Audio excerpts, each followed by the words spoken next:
बोला. अध्यक्ष महोदय, हा विधानसभेच्या सदस्यांच्या घरावर एक नाही 2, 3, 4 जणांच्या 2 मिनिटं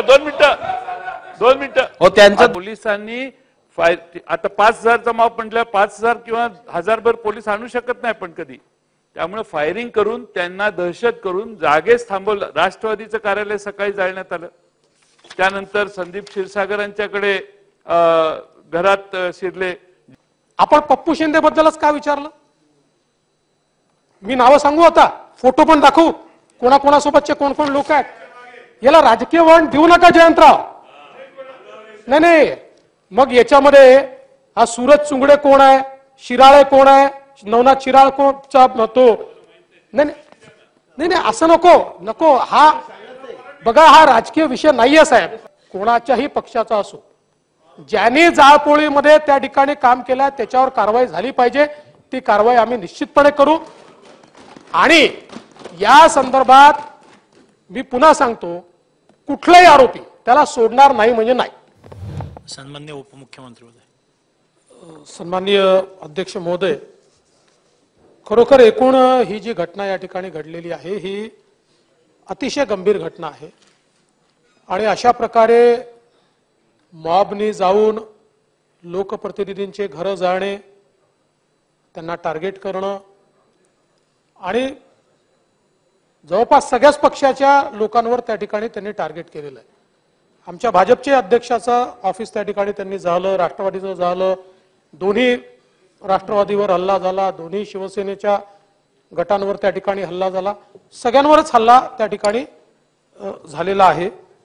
आणि एकूणच ही जी काही सगळी परिस्थिती आहे त्याच्यामध्ये संदीप क्षीरसागर यांनी जी काही त्यांची व्यथा व्यक्त केलेली आहे ती निश्चितपणे गंभीर आहे. आणि माझं अतिशय स्पष्ट या संदर्भातलं मत आहे की अशा प्रकारच्या ज्या घटना आहेत याच्याकडे राजकारणाच्या पलीकडे जाऊन पाहिलं पाहिजे.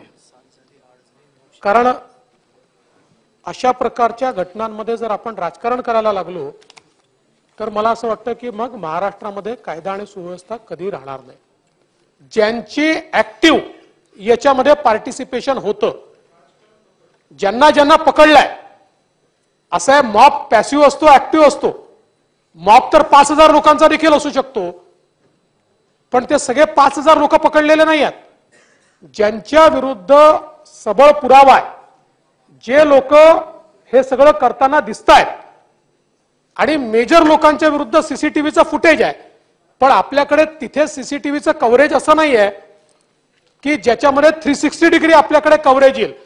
जसं प्रकाशदादांच्या घरी जे जाळायचा प्रयत्न करत होते त्यातल्या एका मॉबने सीसीटीव्ही फोडून टाकलाय, त्यामुळे त्याचं काही आपल्याकडे फुटेजच नाहीये. तर केवळ फुटेज नाही तर ज्यांना आता आरोपींना पकडलं, या आरोपींची चौकशी झाली, त्यांचे व्हॉट्सअपचे मेसेजेस कोणी कोणाला काय एक्सचेंज केलेले आहेत, टेक्स्ट मेसेजेस कोणी कोणाला काय एक्सचेंज केलेले आहेत, प्रत्येकाचं मोबाईल लोकेशन काय हे त्या ठिकाणी बघितलेलं आहे. आणि मग ज्यांच्या विरुद्ध पुरावे मिळालेले आहेत अशा लोकांना या ठिकाणी अटक केली आहे. आणि हे जे मी सांगितलं, अजून 101 लोक, 61 लोक बीडचे आणि 40 लोक माजलगावच्या केसमधले, या लोकांच्या विरुद्धही सबळ पुरावे आहेत. त्यामुळे त्यांना देखील अटक या ठिकाणी करण्यात येणार आहे.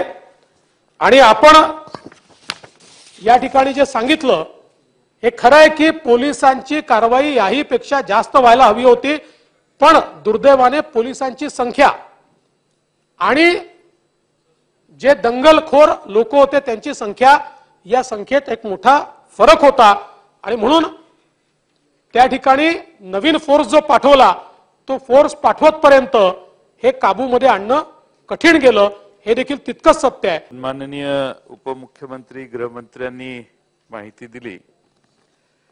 अध्यक्ष महोदय, एवढा मोठा हल्ला होणार आहे आणि इंटेलिजन्सला कळू नये हे मला काही खरं वाटत नाही.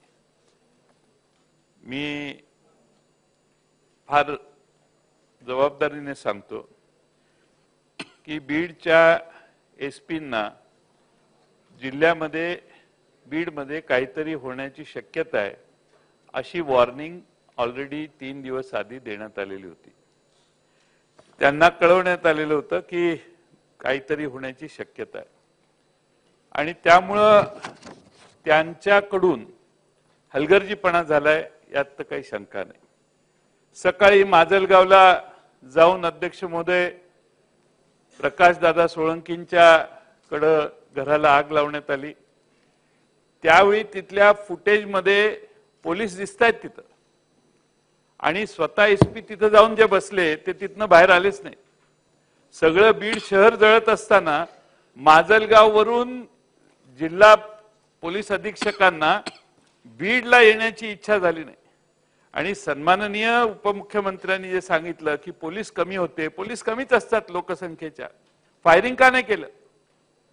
त्यांना जरब बसण्यासाठी पोलिसांनी किमान हवेत फायरिंग करायला पाहिजे होतं. पोलीस 50च असतात, मॉब 1000-2000चा असला तरी व्हॉट इज एक्सपेक्टेड इज पोलिसांनी आता 5000चा मॉब म्हटलं 5000 किंवा 1000 पोलीस आणू शकत नाही पण कधी. त्यामुळे फायरिंग करून त्यांना दहशत करून जागेच थांबवलं. राष्ट्रवादीचं कार्यालय सकाळी जाळण्यात आलं. त्यानंतर संदीप क्षीरसागरांच्याकडे घरात शिरले, जयदत्तांना क्षीरसागरांच्याकडे काही झालं. त्यानंतर जयसिंगराव सोळंकींच्याकडे झालं. शिवाजीराव पंडित साहेबांच्या घरावरही गेलेले होते. हे जे पद्धत जी झाली ती हा शहरात मॉब फिरत होता. आपण जे म्हटला वेगवेगळ्या ठिकाणी वेगळे, तसं नव्हतं. हे सगळे नंबर दिलेले होते आणि हे फिरत होते. 15 नंबर, आता 22 नंबर. मॉब फिरतोय शहरामध्ये. यांनी तर सांगितलं आता सन्माननीय सदस्यांनी की घरासमोर पोलीस गाडी हल्ली, समोर पोलीस हेडक्वार्टर आहे. तरीही जर आपण संरक्षण सामान्य विधानसभेच्या सामान्य माणूस तर लांबच आहे आता. म्हणजे लोकांच्या प्रतिनिधीचं संरक्षण करण्याची देखील ताकद महाराष्ट्र पोलिसांच्यात राहिली नाही असा मी निष्कर्ष काढेन. आणि की पालकमंत्र्यांनी एसआयटी स्थापन करण्याची मागणी केली, अजून काय एसआयटी स्थापन नाही केली? तुमचा इंटरेस्ट काय मला काही कळत नाही. पालकमंत्र्यांनी ज्यावेळी घोषणा केली आणि मागणी केली, दुसऱ्या दिवशी फडणवीस साहेब एसआयटी स्थापन करायला पाहिजे होती. ती स्थापन न करण्याचं कारण काय हा दुसरा प्रश्न. तिसरा प्रश्न मी आता परवाही कालही भाषणात सांगितलं, त्या अंतरवाली सराटीला लाठीचार्ज झाला त्याची चौकशी करा, न्यायालयीन चौकशी करा म्हणतोय. तसे हेही प्रकरण न्यायालयीन चौकशी करायचं आहे. कारण या शहरामध्ये एक मॉब फिरतोय आणि फिरत असताना त्यांना कुणी हटकाव करत नाही आणि साधी फायरिंग करून, जरा फायरिंग केलं तर इथं बसलेले सगळे बाहेर जातील. अध्यक्ष महोदय, जीवाची भीती प्रत्येकाला असते. परत हे जे फिरत होते ते कोणत्या अंमली पदार्थाच्या प्रभावाखाली होते हेही बघण्याचं, ही माहिती अध्यक्ष महोदय मिळणं आवश्यक आहे. आणि सगळ्यात महत्वाचं म्हणजे पप्पू शिंदे नामक, शेवटचा प्रश्न, पप्पू शिंदे नामक त्यात एक कोऑर्डिनेटर आहे. हा पप्पू शिंदे हा एका राजकीय पक्षाचा अध्यक्षाचा भाचा आहे. पप्पू शिंदे आणि त्याच्याबरोबरचे सगळी गँग ही त्या शहरात या सगळ्यांचं नेपथ्य करत होती. आणि त्यामुळं भुजबळ साहेब दुसऱ्या दिवशी जाऊन आले, त्या दिवशी त्यांनी जी भावना मांडली ती योग्य आहे. कुठल्याही लोकप्रतिनिधीच नाही, सामान्य माणसाचं घर जळलं तरी आपण जाऊन बघून त्याला दिलासा देतो.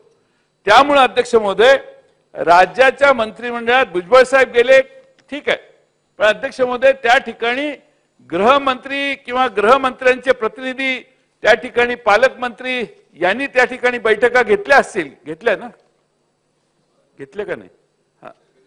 हा, तर त्या बैठकीत काय निष्पन्न झालं?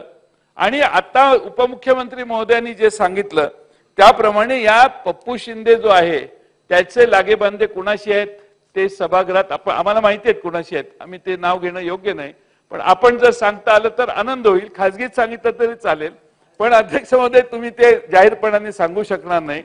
पण अध्यक्ष महोदय, बीड पोलिसांचा इंटेलिजन्स फेल झाला.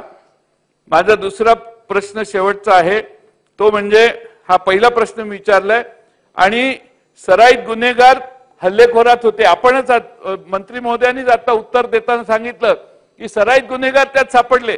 पोलिसांना दिसत नव्हते का या गँगमध्ये नेहमीचे सराईत गुन्हेगार आहेत? आपणच म्हणता की सराईत गुन्हेगार सापडले, तर सराईत गुन्हेगार त्या मॉबमध्ये फिरतात म्हटल्यावर तर 2 मिनिटात पोलिसांनी त्यांचा कार्यक्रम पूर्ण करायला पाहिजे होता, पण ते झालं नाही अध्यक्ष महोदय. त्यामुळे पोलीस महाराष्ट्रातले आता माग हात धरून सगळ्या बघ्याच्या भूमिकेत जर गेलेले असतील तर महाराष्ट्रात मी कालही सांगितलं राज्य कुणाचं येऊ, पण पोलिसच जर काही करणार नसतील आणि पोलिसच सगळ्या असल्या गोष्टींना थांबवत नसतील तर अध्यक्ष महोदय दुर्दैव आहे. आणि म्हणून लॉ अँड ऑर्डरची परिस्थिती आपण त्यासाठी म्हणतो की लॉ ऑर्डरची परिस्थिती बीड मधल्या उदाहरणामुळे आपली अधिक खाली गेली आहे असं. या ठिकाणी जयंतराव ही गोष्ट खरी आहे की याच्यामध्ये अधिकची कारवाई व्हायला पाहिजे होती आणि म्हणून मी सन्माननीय पालकमंत्र्यांची चर्चा केली होती SITच्या संदर्भात. पण माझी पोलीस प्रमुखांची ज्यावेळेस चर्चा आली त्यावेळेस त्यांनी सांगितलं की एका लेवलला आपली इन्क्वायरी पोहोचली आहे, त्याच्यामध्ये पुन्हा आपण नवीन अधिकारी त्या ठिकाणी आणणं म्हणजे ती इन्क्वायरी कदाचित थोडी डिरेल होईल.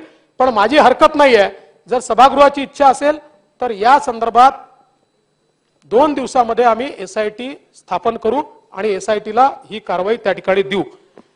आपण पप्पू शिंदे बद्दलच काय विचारलं? मी नावं सांगू, आता फोटो पण दाखवू, कोणाकोणासोबतचे कोण कोण लोक आहेत. याला राजकीय वळण देऊ नका जयंतराव. नाही, मग याच्यामध्ये हा सूरज चुंगडे कोण आहे, शिराळे कोण आहे, नवनाथ शिराळ कोणचा तो नाही असं नको. हा बघा, हा राजकीय विषय नाहीये साहेब, नाहीये. आणि आता हे बघ, हे सगळे फोटोग्राफ माझ्याकडे आहे, कोणाचा कोणासोबत कोण आहे, कुठला आरोपी कोणासोबत आहे. त्यामुळे याला असं आहे, कोणाच्याही पक्षाचा असो, ज्यांनी जाळपोळीमध्ये त्या ठिकाणी काम केलं त्याच्यावर कारवाई झाली पाहिजे. ती कारवाई आम्ही निश्चितपणे करू. आणि या संदर्भात मी पुन्हा सांगतो, कुठलाही आरोपी त्याला सोडणार नाही म्हणजे नाही.